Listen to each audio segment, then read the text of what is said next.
We've officially reached that point in November where even my hot cocoa looks disappointed in me.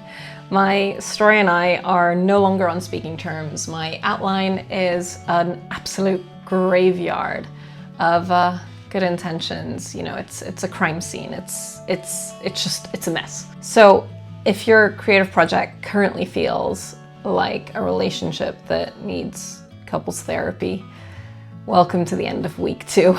Apparently, we're all in here together, tired, dramatic, and convinced we've made a terrible mistake. But here's the good news. This is exactly where the magic happens. So this week, we're not going to be chasing perfection. We're learning how to fall back in love with the mess. Today, we're going to talk about that mid-month slump. You know, how to navigate the fatigue, how to navigate that perfectionism and creative doubts with compassion. Because imperfection isn't the enemy of art, it's the ecosystem that art grows in. And hi, if we haven't met yet, I'm Celine, and welcome to the Uncharted studio. Welcome back. Anyway, this is a cozy corner for writers and creatives who are just figuring it out one brave page at a time. Every time I sit down to write, I light the same candle. It's this one right here. You've probably seen it before. It's titled New Chapter, and it has grapefruit, jasmine, and wood smell. And I mean, it's burnt unevenly. The wick is way too short. I mean, in so many ways, it's just a mess. Like, it dies halfway through my writing session, but somehow I always come back and relight it. And that's what creativity feels like this week. It's just uneven, imperfect, but quietly pushing through. Something no one really talks about before taking on a creative challenge like Novel November or NaNoWriMo is that the creative fatigue isn't failure, it's biology in some ways. It's your body. Harvard's Teresa Amabile calls this the midpoint effect. It's that point where motivation dips halfway through a long project because the end is still so far away, but the novelty has already worn off. So if you're suddenly feeling uninspired, you're not lazy, you're just human. Your brain needs some novelty to keep producing dopamine. Around the start of week 3, everything starts to feel repetitive. So your brain's creative drive just slows down and your brain's like, okay, cool, what else? It's looking for the next shiny thing. I've been seeing so much content on socials that basically talks all about this dramatic side of the week of writing. You know, I'm reading a lot of I hate my book but love my characters, or my keyboard just must be haunted since whenever I touch it my brain goes blank. That kind of feeling. And honestly, that's comforting for me because I feel the same way. Sometimes I'm just looking at this and I'm thinking, nuh-uh, I don't want to touch it. I don't want to think about it. I don't want to do anything more. That's okay. That's fine. That's normal. Sometimes we struggle. And yeah, it's good to be aware that the struggle can come. If you've ever opened your document and written 3 words and immediately checked your emails, or just felt unmotivated, like you're not creative, you're just stuck in the middle. Everyone passes through this point. Every single published author has passed through a point like this. One of my favorite authors, V. Schwab, you know, I rant about her so often. But anyway, I love how openly she shares her thoughts on this on her social media, where especially around the creative middle, either of her drafting phase or her editing, she talks about how hard it is to push through and how hard it is to keep that motivation up. And that's the point we're reaching at this point in Nano, especially if you're going for the 50K. The biggest myth about creativity is that success comes from control, but control is the opposite of creativity in so many ways. What we call failure is often just evidence of experimentation, of trying new things and trying to figure something else out. Psychologist Kristen Neff, in her endless research on self-compassion, says that being kind to ourselves during times when we fail doesn't make us lazy, it actually makes us braver. When we stop fearing making mistakes, we make more art. We make more creative, expressive, crazy art. She describes self-compassion as treating yourself the way you'd treat a good friend who's struggling, acknowledging pain without judgment. And her study shows that self-compassion actually increases motivation and resilience. Because when you're not terrified of your own criticism, you're free to try and try again. Earlier this week, I just hit a wall. My character stopped talking to me. I couldn't figure things out. My dialogue was wooden. It felt stilted and just stale. And I nearly rage quit this whole project. I was not having a good day.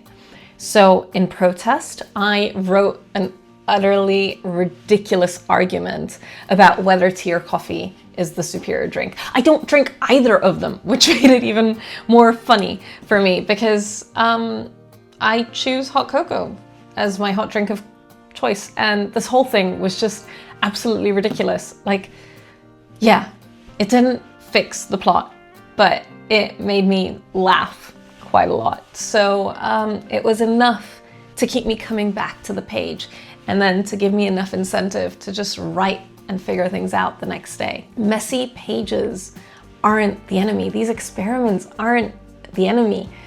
They're proof of courage, of bravery, of being willing to try something that may just work for your project and for your creativity. And let's be real for a second. No story ever started with once upon a time I followed the plan perfectly and defeated the villain on the first try.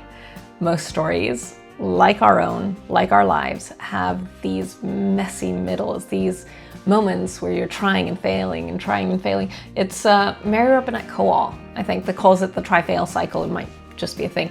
But yeah, I feel like right now in the midst of it, we are in a try-fail cycle. So let's keep trying. So if you're watching this and you're feeling like I failed, I'm behind, I've ruined my momentum, just pause. Take a breath. You haven't failed anything. You're just in the middle of your story. And the middle is where transformation lives. This slump is your creative system recalibrating. It's your brain's way of saying, slow down so I can catch up. So you don't need to scrap your story or your work so far.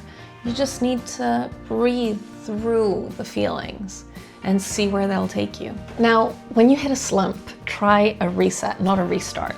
You know, revisit your why. What was it that pulled you into the story in the first place? Reconnecting with that emotion recharges your intrinsic motivation. It's the kind of motivation that just sustains flow. And then maybe change your scenery for a minute. Go write from a cafe or go for a walk. There's a Stanford study that I've mentioned before that found that walking boosts creative thinking by like 60%. So if you're stuck, step away. Physically, literally step away. Go outside, go for a walk, and let your subconscious untangle the words that you're trying to figure out. I would even count the afternoon stroll as part of your writing time, especially if you're keeping track of time rather than words. Then another way to get unstuck during a slump is to write the fun scene first. You know, skip ahead, write the banter, write the heartbreak, write that ridiculous plot twist, because curiosity is fuel, and sometimes flow follows fun.